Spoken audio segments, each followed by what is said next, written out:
The SBI has filed the affidavit of compliance and given details of all electoral bonds to the EC.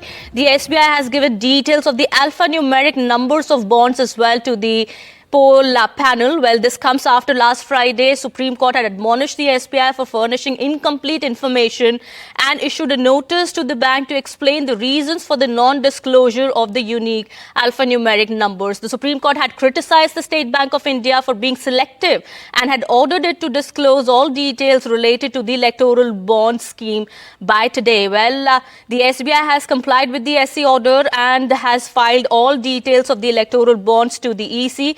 Well, the court had demanded that the bank provide complete disclosure, including the unique bond numbers, which would reveal the link between the buyers and the recipient political parties. And what we are learning is that the State Bank of India has given details of the alphanumeric numbers of bonds. Now, with the disclosures today, the full extent of the electoral bond scheme is likely to become clear, as this unique code on each bond will directly match the donors to the recipient parties. This is some big development that has taken place today.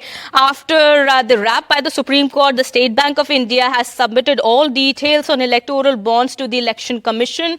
Now, this data includes the all-important unique numbers for the bonds, which will help match the donors of the funds with the political parties that were the recipients. Now, this SBI has already submitted an affidavit of compliance to the Supreme Court. Today, we are learning in the affidavit also it said that the SBI has disclosed all details and that no details have been withheld from the disclosure. No other details other than the complete account numbers and KYC details have been withheld from disclosure. Now, what we are also learning is that the details that have been given by the State Bank of India are expected to be uploaded by the EC on its website. However, that remains to be seen.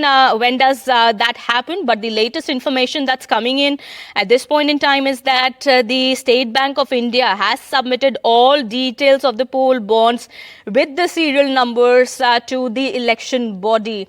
Well, the Supreme Court in clear words had said few days back that the SBI must furnish complete details. It must give out complete information, and it had it had admonished the SBI as well last Friday, issuing a notice also to the bank to explain the reasons for the non-disclosure of the unique alphanumeric numbers. Now, how this is important is that because with the disclosures that have been made today, the SBI has said it's given the details of the alphanumeric numbers of bonds as well. Now, with this disclosure, the full extent of the bond scheme is likely to become clear because the unique alphanumeric numbers of the bonds are expected to